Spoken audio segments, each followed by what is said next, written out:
திமுக இனி 234 தொகுதிகளிலும் தனித்து நிற்க வேண்டும். மேடையில் வெடித்து சிதறிய ராசா.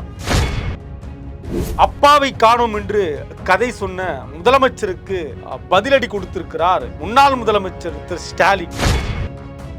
அப்பாவை காணும்னு முதலமைச்சர் பேசியது, அதற்கு பதிலாக கணவனை காணவில்லை, அப்பாவை காணவில்லைன்னு மீம்ஸ் எல்லாம் சமூக வலைத்தளங்களில் வந்து கொண்டிருக்கிறது. இதற்கு முடிவு என்ன பார்க்கலாம் இந்த காணொளி. தமிழ்நாட்டுல எல்லாமே சேஞ்ச் ஆயிடுச்சு. உங்க நகையையும் சேஞ்ச் பண்ணுங்க. உங்க பழைய நகைக்கு கிராமுக்கு 150 ரூபாய் கூடுதலா வாங்கி புது நகை எடுத்துக்கோங்க. அதே கம்மி சேதாரம் தான் உங்க லலிதால மட்டும்தான். சிடாசிஸ் தமிழர் 4.0 அணிகளாய் திரள்வோம், அமைப்பாய் உயர்வோம். ஜூலை 24-25 ஹில்டன், சென்னை.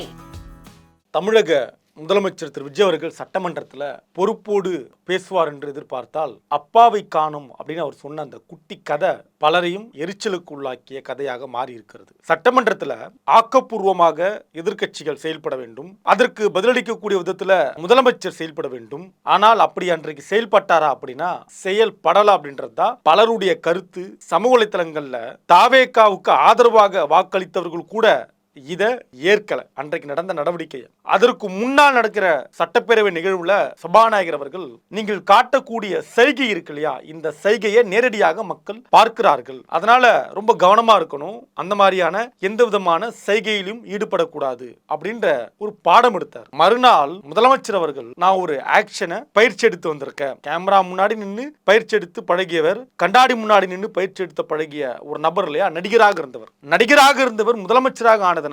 அவரு டைரக்டர் கிட்ட கேக்குற மாதிரி சபாநாயகர் கிட்ட அந்த ஆக்ஷனை பண்ணலாமான்னு கேட்ட உடனே சபாநாயகர் பண்ணுங்கன்னு சொன்ன உடனே அவர் பண்ண அந்த ஆக்ஷன் தான் இந்த ஆக்ஷன். இன்னொரு தரப்புல இந்த ஆக்ஷனை பண்ணிதான் ஒரு கட்சி தோத்து இருக்கு, அது கடந்த ஆளும் கட்சியான திமுக. அவங்களாவது 5 ஆண்டு முடியும் போது இந்த ஆக்ஷனை பண்ணாங்க. நீங்க 5 மாதமே ஆகல, அதுக்குள்ள இந்த ஆக்ஷனை பண்ணிட்டீங்க, இந்த ஆக்ஷனுக்கான பலனை நீங்க அனுபவிக்க போறீங்க அப்படின்னு இன்னொரு தரப்பு பேச தொடங்கி இருக்காங்க. நமக்கு அதுல நம்பிக்கை இல்லை. இந்த ஆக்ஷன் பண்றதுனால என்ன நடக்கும் நமக்கு பார்க்கலாம். ஆனா இந்த ஆக்ஷன் அநாகரிகமான ஆக்ஷன். இப்படி சட்டமன்றத்துல இப்படி ஆக்ஷன்லாம் பண்ணிட்டு இருந்தார் இல்லையா, இதை பலரும் கண்டிச்சாங்க. இதை தாண்டி அப்பாவை காணும் அப்படின்ற அந்த கதை இருக்கு இல்லையா, அந்த கதை என்பது தேவையில்லாத கதை. முதல்ல 10 நிமிடம் தாவேகாவுடைய வளர்ச்சியை பற்றி, தாவேகா 10-15 ஆண்டு காலம் இந்த மக்களுக்கு என்னெல்லாம் செய்தது, நாங்கள் ரசிகர் மன்றமாக இருந்து பிறகு நற்பணி மன்றமாக மாறிய இந்த கதையெல்லாம் விஜய் அவர்கள் பேசலாம். ஆனா எங்க பேசணும்? பொது மேடை போட்டு மேடையில, தாவேகா மேடையில பேசலாம். மக்கள் வரி பணத்துல, அதாவது என்னுடைய வரி பணத்துல உங்களுக்கு இருக்கை போட்டு கொடுத்து,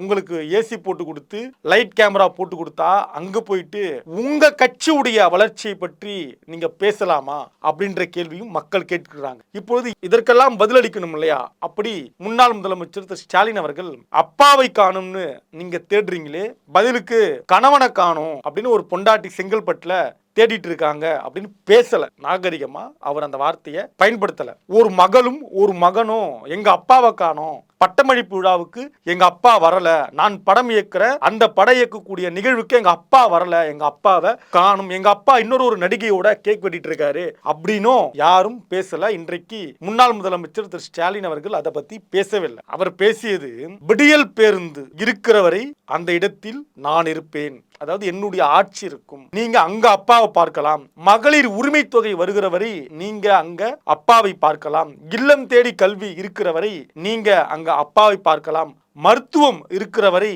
நீங்க அங்க அப்பாவை பார்க்கலாம் அப்படின்னு இந்த அரசு, கடந்த கால அரசு செய்த நலத்திட்டங்களை வைத்து இதன் மூலமாக மக்கள் தன்னை காண்பார்கள். நீங்க தேடுகிற பொழுது நான் வரமாட்டேன், ஆனால் மக்கள் தேடுகிற பொழுது அந்த இடத்துல ஸ்டாலின் இருப்பான் அப்படின்னு அவர் பதில் கொடுத்திருந்தார். இதையெல்லாம் தாண்டி பிறகு ராசா அவர்கள் மேடையில பேசுகிற பொழுது அவர் வைத்த அந்த கோரிக்கை தான் இன்றைக்கு ஒட்டுமொத்த திமுக காரங்களுடைய எதிர்பார்ப்பா இருக்கு. என்ன கோரிக்கை? கூட்டணி கிடையாது, திமுக கூட்டணி கிடையாது அப்படின்னு ஒரு கம்யூனிஸ்ட் கட்சியை சார்ந்த தலைவர் சொல்றாரு. திமுக கூட்டணியில நீங்க இல்லைன்னு சொல்லலாம், ஆனா திமுக கூட்டணியே இல்லைன்னு சொல்லக்கூடிய அதிகாரத்தை, உரிமையை யார் உங்களிடம் கொடுத்தால் அப்படின்ற கேள்வியை முன்வைத்து அவர் வைத்த முக்கியமான கோரிக்கை. இந்த கேள்வி வைத்த உடனேயே நாம் தனியாக 234 தொகுதிகளிலும் நின்று வெற்றி பெறுவோம், அதாவது முதல்ல அறிவிங்க, 234 தொகுதியிலும் திமுக தனித்து நிற்கட்டும், நாம் யாரோடும் கூட்டணி வேண்டாம் என்று சொல்கிற பொழுது அந்த அரங்கத்துல அவ்வளவு பெரிய கைத்தட்டல். இன்றைக்கு உள்ளபடியே திமுகவை சார்ந்த பலரும் சொல்வது நாம் கூட்டணியில் நிற்க வேண்டிய அவசியம் இல்லை. இங்க திமுக இன்னொரு கட்சியை சார்ந்து இல்லை, ஆனால் திமுகவை சார்ந்து பல கூட்டணி கட்சிகள் இருக்கிறார்கள். எனவே இனி நமக்கு கூட்டணி வேண்டாம், தனித்து நிற்போம், நம் பலத்தை நாம் பார்க்கலாம், நாம் தனித்து நிற்பதுதான் எல்லோருக்கும் நல்லது, தமிழ்நாட்டுக்கும் நல்லது அப்படின்னு அவரும் பேசிவிட்டு கடந்து சென்றிருக்கிறார். இப்படி அரசியல் களத்துல முதலமைச்சர் நடந்து கொண்ட விதம், அதற்கு எதிர்க்கட்சி தலைவர் கொடுத்த பதில், முன்னாள் முதலமைச்சர் கொடுத்த பதில், திரு ஆ ராசா அவர்கள் கொடுத்த பதில்னு பல பதிலடியாக தமிழ்நாடு அரசியல் களம் மாறி இருக்கிறது. இதுல எந்த தரப்பாக இருந்தாலும் ரொம்ப கவனமா இருக்கணும், கவனமா பேசணும் அப்படின்றது தான் எல்லோருடைய எண்ணமாகவும் இருக்கிறது. தொடர்ந்து பேசலாம். நன்றி, வணக்கம். கிங் செய்திகளை இணைந்து வழங்குவோர் அதிக மசாலா, அதிக சுவை, ஆச்சி மசாலா. உங்களுடைய பழைய தங்க நகைகளுக்கு இன்றைய மார்க்கெட்டை விட அதிக பணம் பெற லலிதா ஜுவல்லரி. தமிழ்நாட்டுல எல்லாமே சேஞ்ச் ஆயிடுச்சு. உங்க நகையையும் சேஞ்ச் பண்ணுங்க. உங்க பழைய நகைக்கு கிராமுக்கு 150 ரூபாய் கூடுதலா வாங்கி புது நகை எடுத்துக்கோங்க.